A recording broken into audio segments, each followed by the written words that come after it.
Hey everyone, this is Michael again, and welcome to the AEW Dynamite review. And Dynamite tonight was from Daly's Place in Jacksonville, Florida, which Dynamite tonight was called Homecoming because they went back to the Daly's Place, which I'm like, didn't we see enough of Daly's Place when we had the whole pandemic shows there? I'm like, wasn't too happy, wasn't too thrilled that that they went back to Daly's Place. So, but tonight's Dynamite, though it was an okay show, it wasn't their best, in my opinion. The only thing that mattered, in my opinion, was the main event, which was the AEW in-ring debut of Malachi Black, formerly known as Aleister Black, which he ended up taking on Cody Rhodes. So that was the main event. But we also saw Chris Jericho versus Juventud Guerrera, which was part of the 5 Labors of Jericho matchup. This was chapter 3 of that. In order for Jericho to get to the 5th labor, for him to face MJF. We had Eddie Kingston, Jon Moxley, and Darby Allin versus Daniel Garcia, and 2.0, which was formerly Ever-Rise when they were in NXT. They ended up getting released, and they are now part of the AEW roster. Jeff Parker and Matt Lee. And we also saw Christian Cage versus The Blade. Christian Cage still undefeated in AEW. We saw the TNT Championship on the line where Miro defended the title against Lee Johnson. And we saw Leyla Hirsch versus the Bunny. But overall, Dynamite tonight, like I said, was an okay show. Wasn't the best. But wasn't too thrilled that they went back to Daly's Place. A month after, they were there the last time. We had this whole pandemic of shows from Daly's Place there. And now they decided to go back for tonight's Dynamite. I'm like, haven't we had enough of seeing Daly's Place? But let's jump right into the review. So Dynamite kicked off tonight with the 5 Labors of Jericho matchup. This was chapter 3 in that. And it was Jericho versus Juventud Guerrera. And this was the first time since 1999 that Jericho and Juventud Guerrera had a match. They had a match on WCW Nitro in that year. That was the last time that they fought. And Jericho, in order for him to win this match, he must have hit a top rope move in order to win the match, as what was discussed by MJF. So we had MJF on commentary during the match, as usual. So this match, in my opinion, it was a very sloppy match. Juventud Guerrera looked like, he had some ring rust because this is the first time in a while that Juventud Guerrera had competed. So the match started off with Guerrera going right at Jericho, delivering some chops to Jericho in the corner. Juventud ended up going up to the top. He ended up delivering a Hurricanrana to Jericho. He then hit another one. Jericho went out to the floor. So Huventude was looking to go for another Hurricanrana, but he ended up doing a seated senton onto Jericho on the outside. Both of them went back into the ring. We had Juventud end up going to the top, delivered a missile drop kick to Jericho. He went for the cover, which Jericho ended up kicking out at 2. So Jericho ended up getting back up. He ended up knocking Juventud out to the floor. Jericho then tossed Juventud into the timekeeper's table, and then they went back into the ring. Jericho then delivered a top rope crossbody to Juventud, went for the cover. Juvi ended up kicking out at 2. So Juvi ended up getting back into the match. He was working over Jericho.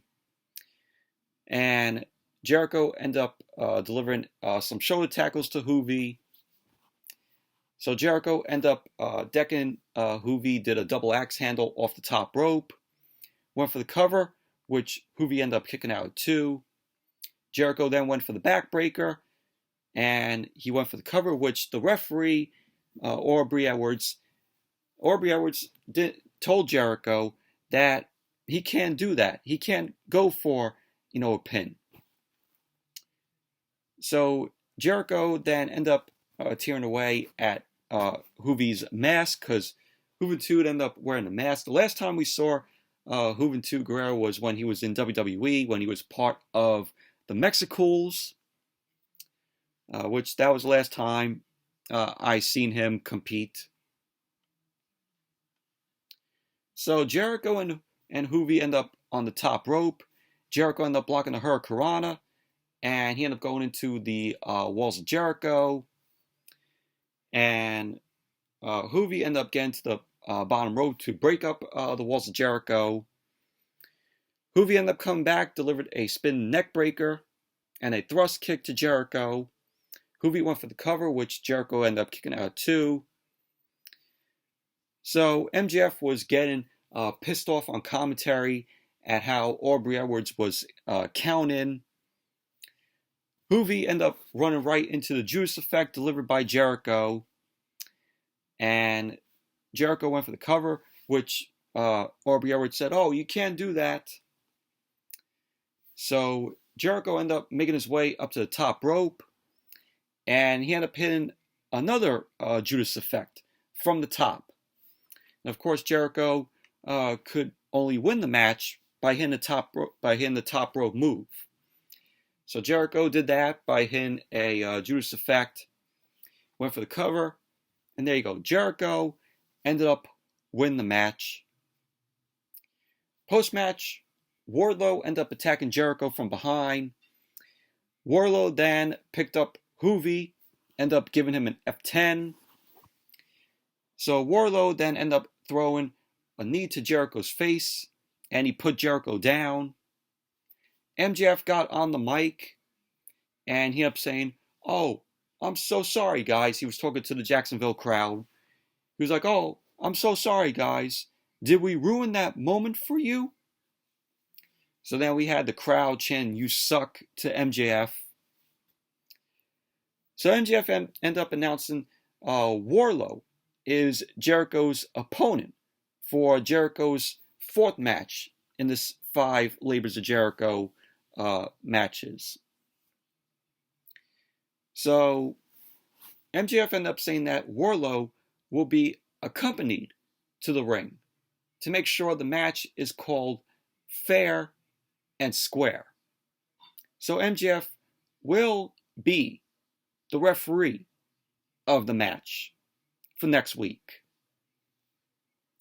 So there you go. We have Wardlow versus Chris Jericho for next week. MJF is going to be the referee. Overall, Jericho versus Juventud Guerrera, it was a sloppy match, in my opinion. Then we had Dasha Gonzalez, and we all thought that she was going to interview the Death Triangle, but Pac wasn't there tonight. So she only interviewed Phoenix and Penta, El Zia Miedo. So Alex Abrahantes ended up thinking that Pac's ride got canceled. And then we saw Andrade El Idolo end up showing up with Chavo Guerrero. Chavo ended up saying that they didn't say thank you for last week's limo. So Chavo ended up asking Phoenix and Penta to join up. And he was like, yes or no, are you, he was speaking to Phoenix and Penta, are they going to join up with him and Andrade El Idolo. Phoenix ended up telling Chavo that they don't work for Andrade or anyone. So Penta ended up saying no. So that was that. And then we saw Tony Schiavone. Tony Schiavone was talking with the Dark Order. Schiavone ended up bringing up to the Dark Order that they have no more shots for the World Tag Team titles. Hangman Page then ended up showing up to grab his drink. He ended up trying to leave. And they ended up saying that it's been a whole week and that they couldn't get a hold of him. Page ended up saying that he cost them the World Tag Team titles. And everyone ended up saying, oh, it's okay. Page ended up saying that he has to take care of his baggage on his own. So Dark Order ended up saying that they can help. But Hangman and Page end up passing on that. Page ended up saying that for now, they are done. And so Page ended up heading out. Evil Uno ended up telling the group, if that's what Page wants, let's give him some space. So that was that. And then we had Eddie Kingston, Jon Moxley, and Darby Allin versus Daniel Garcia and 2.0, Jeff Parker and Matt Lee, formerly known as Ever-Rise when they were in NXT. And of course, Eddie Kingston, Jon Moxley, and Darby Allin, they end up coming out along with Sting. And this was a fun six-man tag here. I mean, when you have Eddie Kingston, Jon Moxley, and Darby Allin, all three guys as a team, you know right there that that's an awesome pairing right there. But we had the match start off with Darby Allin and Daniel Garcia starting it off. They were going back and forth with pins. So we had Matt Lee delivering a blind tag. He ended up blasting Darby Allin with a forearm. Matt Lee ended up running into a kick from Darby Allin. Darby Allin ended up making it to his corner. Eddie Kingston ended up coming in. The Jacksonville crowd was chanting for Eddie. Matt Lee ended up yelling, "You want to take a swing at me?" So he ended up chopping Eddie Kingston. Eddie Kingston ended up stomping away at Matt Lee while Moxley was just enjoying that on the outside on the apron. So Matt Lee ended up getting back in. He ended up chop blocking Eddie Kingston. Matt Lee ended up taking in Jeff Parker. He ended up keeping Eddie Kingston down until Daniel Garcia ended up coming in. So Moxley and Daniel Garcia end up mixing it up out on the floor. So both Parker and Matt Lee end up getting thrown out to the floor. Sting ended up staring them down. Matt Lee ended up freaking out that Sting was right there. So Darby Allin ended up hitting a suicide dive to Matt Lee. So Moxley ended up getting the tag, and Moxley and Darby Allin ended up delivering a double clothesline to both Parker and Lee. Moxley then ended up hitting a release German suplex on Jeff Parker and a lariat and an X-plex to Matt Lee. So Parker then ended up in a spinning back fist. And at the end of the match, Darby Allin ended up delivering the coffin drop after Moxley ended up delivering the paradigm shift. So Darby Allin ended up delivering the coffin drop on Daniel Garcia. So Darby Allin went for the cover. And there you go. Moxley, Eddie Kingston, and Darby Allin ended up winning the match. Overall, fun six-man tag. And Eddie Kingston, Moxley, and Darby Allin, I thought they made a good pairing together. You know, all three guys. And, of course, Ever-Rise ends up, taking a loss here. 2.0.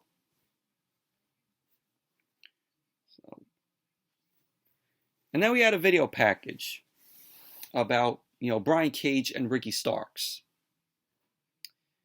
So Team Taz was around him. Starks ended up saying that he will outshine Brian Cage as the new FTW champion.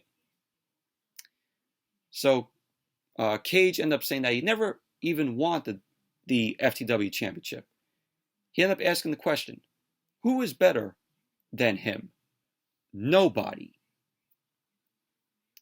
So that was a little video package with Brian Cage and Ricky Starks.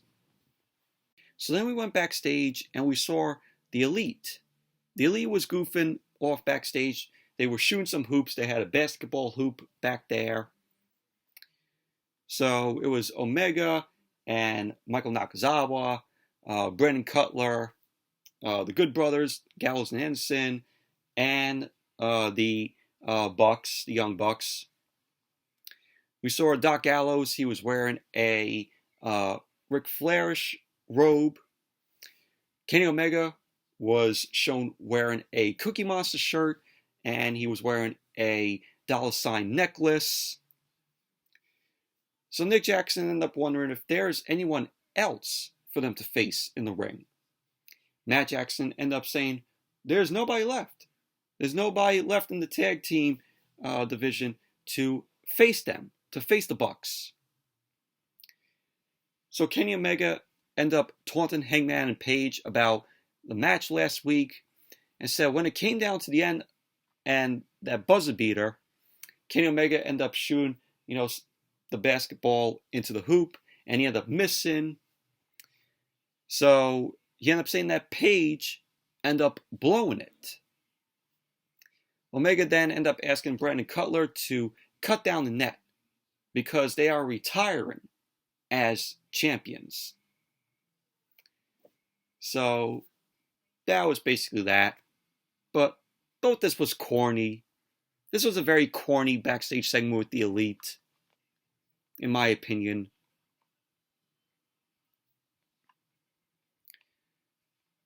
So then we had Christian Cage versus The Blade. The Blade came out, of course, along with the Bunny. And this was a pretty okay match here. Christian Cage still undefeated ever since he came to AEW. He was 7-0. So Cage started off the match. He ended up going right after the Blade on the ramp. Christian ended up beating the Blade up a bit. He ended up throwing him into the ring.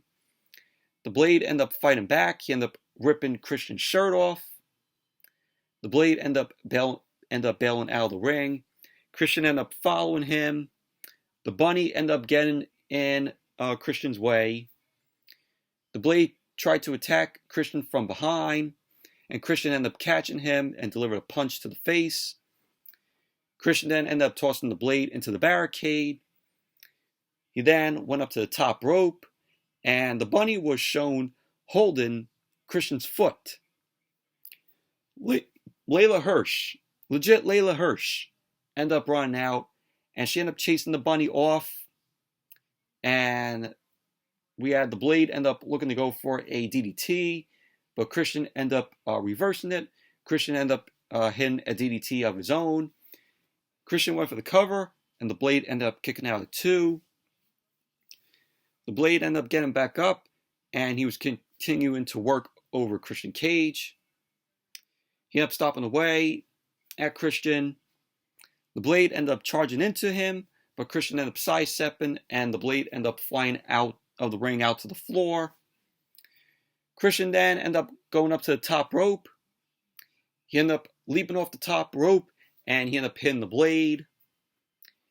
Christian then ended up getting up after hitting the Blade with that move off the top rope. Both Christian and the Blade end up getting back into the ring. Christian ended up doing a leap and sunset flip to the Blade, which he went for the cover, and the Blade ended up kicking out at 2. Christian was looking to go for the kill switch, but the Blade ended up reversing it, and the Blade ended up hitting Christian with a back elbow. Christian then came back, delivered a boot, to the Blade. He ended up trying to go for a swinging DDT, but the Blade ended up shoving him away. And so the Blade ended up delivering a kick to Christian's midsection. The Blade then ended up trying to rip off the turnbuckle pad, and the referee ended up going to fix it. So the Blade ended up trying to use the brass knucks, and Christian ended up catching the Blade with a spear, went for the cover, and there you go. Christian ended up winning the match. Overall, match was okay. And then we saw a video package of the rivalry between FTR, Dax Harwood, and Cash Wheeler, and Santana and Ortiz. So we saw, Cash Wheeler's arm end up getting caught on the turnbuckle hook, which caused him to bleed. So they end up playing the video of that. Dax Harwood ended up saying that he almost watched his friend bleed out, and that they have one more match down the road. So we're going to get another rematch with FTR and Santana and Ortiz.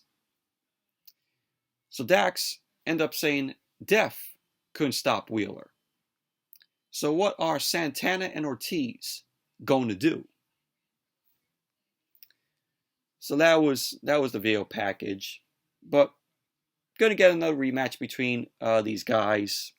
Should be coming soon. So then we saw Tony Schiavone. Tony Schiavone was in the ring, and he ended up introducing Dr. Britt Baker, DMD, the AEW Women's World Champion. So Britt Baker ended up coming out along with, of course, Rebel. Schiavone ended up bringing up how next week's Dynamite is going to be in Baker's hometown of Pittsburgh, Pennsylvania. Schiavone ended up also mentioning the reception that Baker got here in Jacksonville. So Britt Baker ended up saying that this was where she became the AEW Women's World Champion. And then she got interrupted by Red Velvet. Red Velvet ended up coming out. She got into the ring. Schiavone ended up asking Red Velvet what brings her out here. Red Velvet ended up telling Britt Baker, red is not your color, and that she wants a piece of Britt Baker. So Britt Baker ended up bringing up about how she beat Red Velvet in 3 minutes. And that if Red Velvet wants to challenge her, it sounds good to her. Red Velvet ended up saying that she's 22-4, and that isn't enhancement talent any longer, and that she didn't have to cheat to get her victories. Britt Baker ended up reminding Red Velvet that she's now the champion. And Britt Baker ended up saying that she will face Red Velvet at AEW Rampage next Friday in Pittsburgh. So there's your match for the debut of AEW Rampage, the first match announced for AEW Rampage for next Friday. Red Velvet then ended up sizing up Britt Baker, ended up throwing a kick at her hand, and Rebel then ended up trying to cheap shot Red Velvet with her crutch. Britt Baker ended up dropping Red Velvet, ended up stopping her to the mat. Britt Baker then ended up choking Red Velvet with the crutch. And pretty much that was basically how the segment ended. But there you go. Like I said, first match right there announced for AEW Rampage next Friday. Red Velvet versus Britt Baker for the AEW Women's World Championship. So that's going to be something to look forward to next Friday on the debut of Rampage. So then we saw Dasha Gonzalez. She was talking with Andrade. Chavo ended up stopping Andrade, ended up saying that the Lucha Brothers won't work for him, and that he has someone else. So we saw Fuego del Sol. Chavo then ended up telling Fuego that he has to shine Andrade's shoes. So Fuego was like to Chavo, I don't want to do that. I don't want to shine Andrade's shoes. So Andrade then ended up booting Fuego. He threw him into a loading dock door. And so Chavo ended up telling the Lucha Brothers that if the Lucha Brothers keep working for Pac, they will never be champions. So Chavo, little by little, he still wants the Lucha Brothers to come work for him. So, but that was that. And then we saw Tony Schiavone. Tony Schiavone was in the ring. He was talking with Hangman Page. Schiavone asked Page to clarify some comments that he made earlier. And just before Page could say anything to Schiavone, the Elite end up making their way out to the stage. Page ended up saying that he's glad both the Young Bucks are here. He ended up saying that he has something that he needed to clear up with them. So the Elite end up getting into the ring. Kenny Omega ended up saying that he's trying to find some self-worth and maybe make a plea for Page to rejoin the Elite. Page ended up saying, no, that's not what he's trying to do. Omega ended up saying that he thinks Page shares a lot with the audience and that he's a try-hard.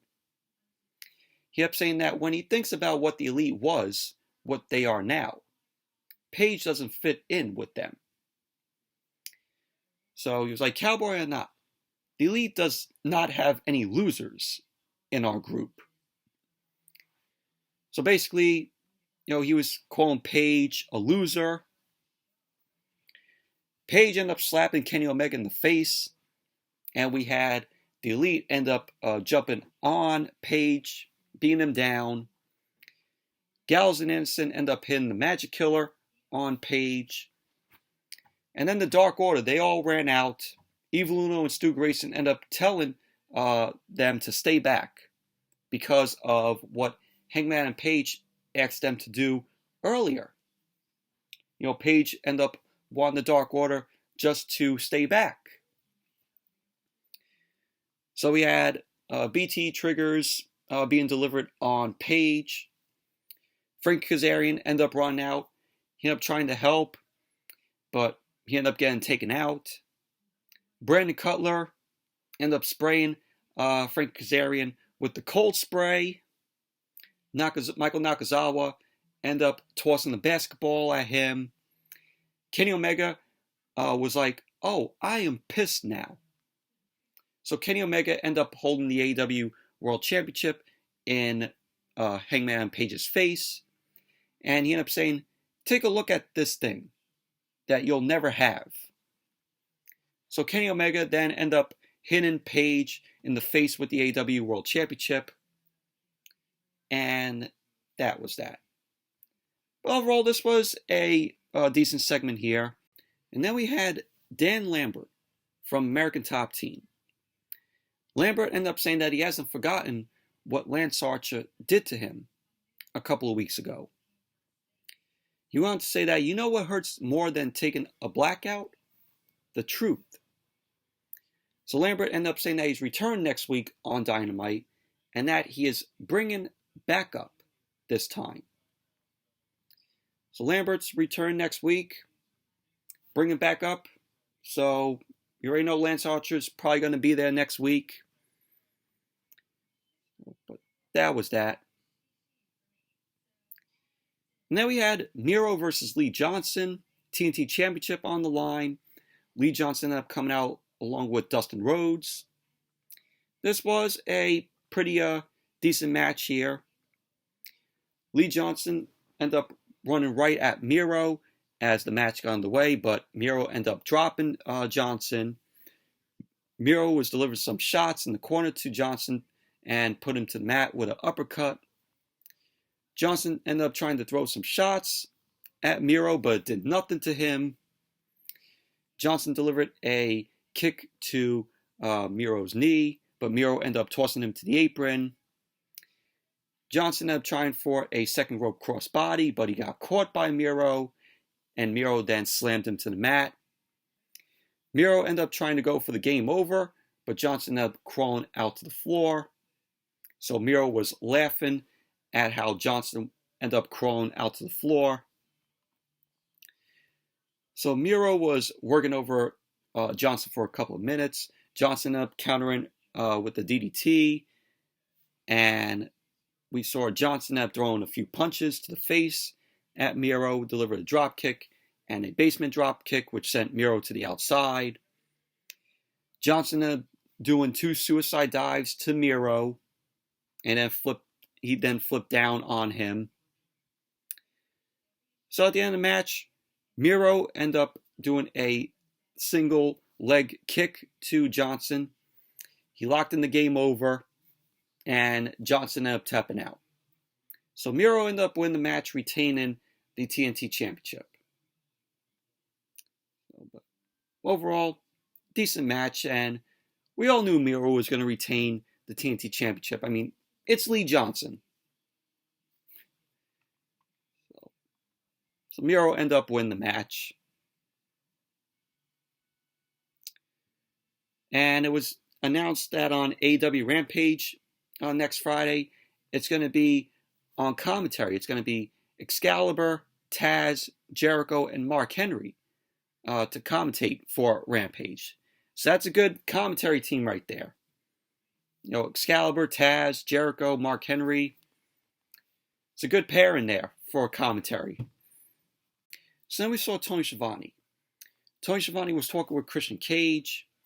Schiavone ended up mentioning how Christian is undefeated in AEW, and that he is the new number one contender for the World Championship. Christian ended up saying that he appreciates it, and he ended up saying that the day he walked through the door in AEW is to take back the title that was taken from him 7 years ago. Christian wanted to say that next week he'll be on both Dynamite and Rampage, and that he's been known to stir stuff up. So Christian ended up asking Schiavone, what's better than being good? Elite. So Christian is now the number one contender for the World Championship. He'll get a future shot at the championship against Kenny Omega. So that should be coming very soon. And then we saw the Bunny versus Leyla Hirsch. The Bunny ended up coming out along with the Hardy Family Office. Leyla Hirsch ended up coming out along with the Best Friends. And the winner of this match will get a shot at the NWA Women's World Championship, which is being held by Camille, which she ended up making an appearance there. She was sitting ringside. So this match was okay.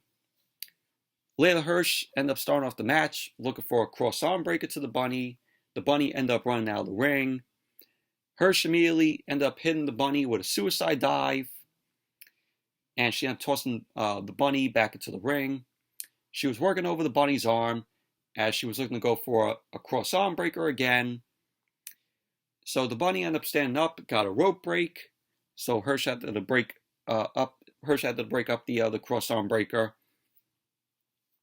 So both the Bunny and Hirsch were on the floor. The Bunny ended up tossing Hirsch into the barricade and delivered a drop kick. So they went back to the ring. Hirsch ended up delivering a suplex to the Bunny. So Nyla Rose was shown sitting at ringside to watch, she was watching the match. The alien Chris Statlander was also out there. She had her eyes on Nyla Rose. So Hirsch and the Bunny were throwing back and forth shots. Hirsch ended up delivering a German suplex, 2 German suplexes to the Bunny. Hirsch then delivered some double knees in the corner to the Bunny and then a stomp to her face. Hirsch went for the cover, which the Bunny ended up kicking out too. At the end of the match, we had Hirsch end up locking in the arm breaker to the Bunny, and the Bunny ended up tapping out. So there you go. Leyla Hirsch ended up winning the match, and now she will get a shot at Camille for the NWA Women's World Championship. She will be going down to NWA territory down there to face Camille. Post-match, Camille ended up making her way into the ring. She ended up facing off with Leyla Hirsch. Camille ended up holding the NWA Women's World Championship up. And both her and Hirsch were jawing at each other. And that was that. But overall, it was an okay match between the Bunny and Leyla Hirsch. And then we saw Mark Sterling. Mark Sterling ended up saying that people are probably wondering why Jade Cargill isn't wrestling.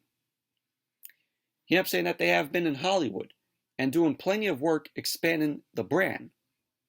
He ended up saying that they are back and she will be wrestling a match on Monday on AEW Dark Elevation.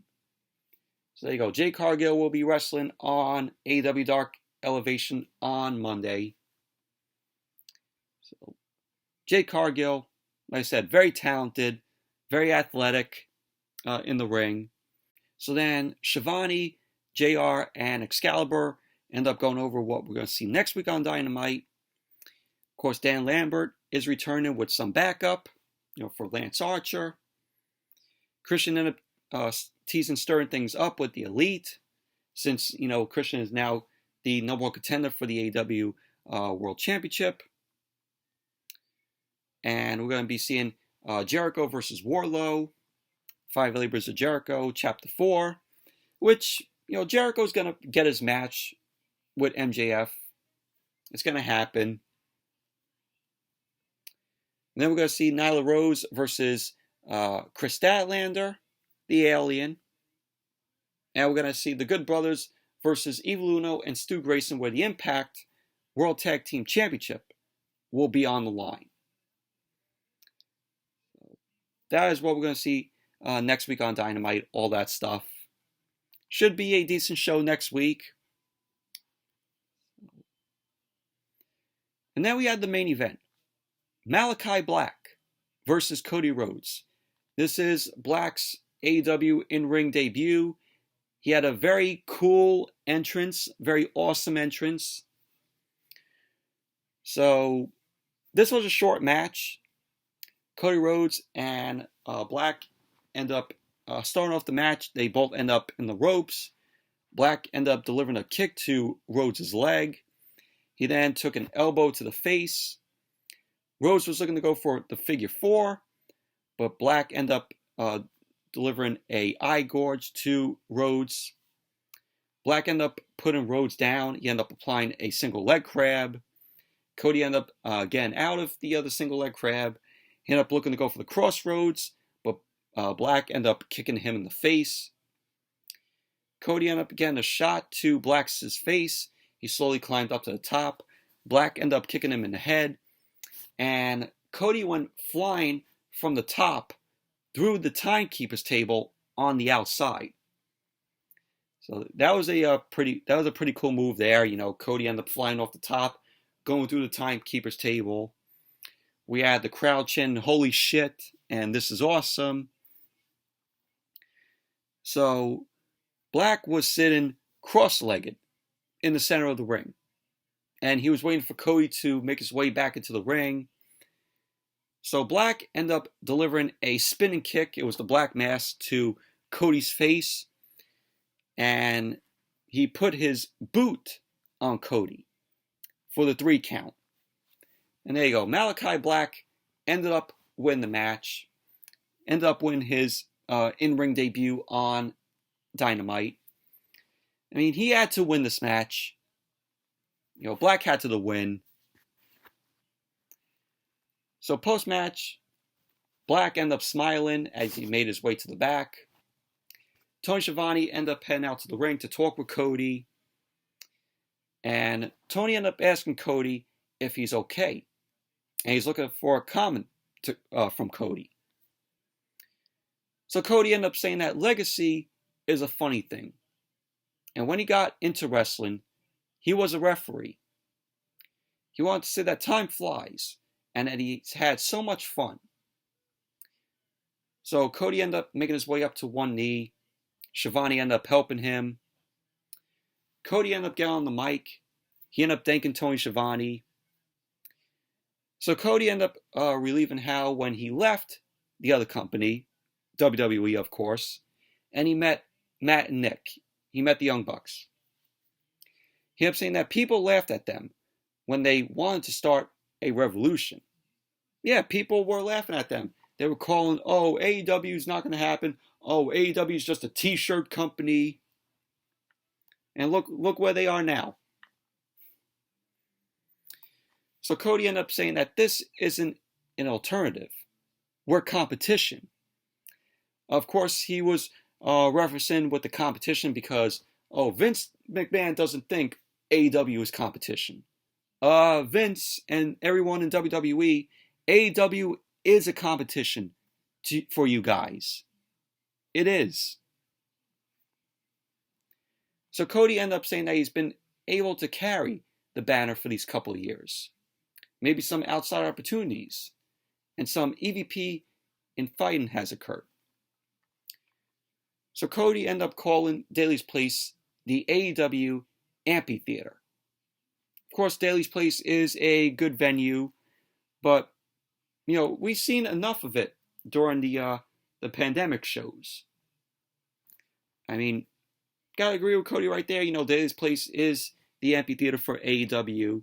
It's got a nice setting, but we were tired from watching the show tonight. I guess we were all tired of seeing Daly's Place again, since we got, like I said, the whole pandemic of shows, of AEW shows, of Dynamite shows, being shot there, being live there. So Cody ended up thanking the fans. He was tearing up a bit.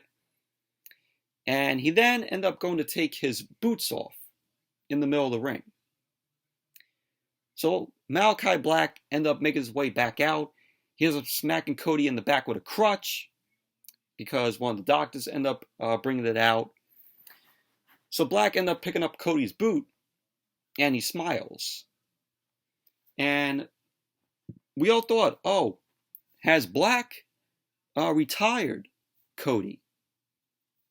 We'll have to wait and see. But in my mind, I'm like, wow, this was just a swerve right here. Is Cody really retiring? And then we see Black come out, and he ends up, hitting, Cody in the back with a crutch. But who knows? Has Black retired Cody?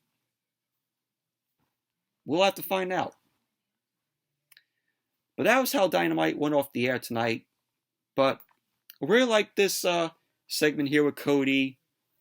We're all thinking, Cody's going to retire. Did Black retire Cody? We'll have to find out. But overall, Dynamite tonight, as a whole, like I said, was okay. It wasn't their best show. The show only revolved around the main event, which was Malachi Black making his in-ring debut in AEW versus Cody. So that was the whole thing behind tonight's show. But anyways, that's it for my review of tonight's Dynamite. Thank you all for watching.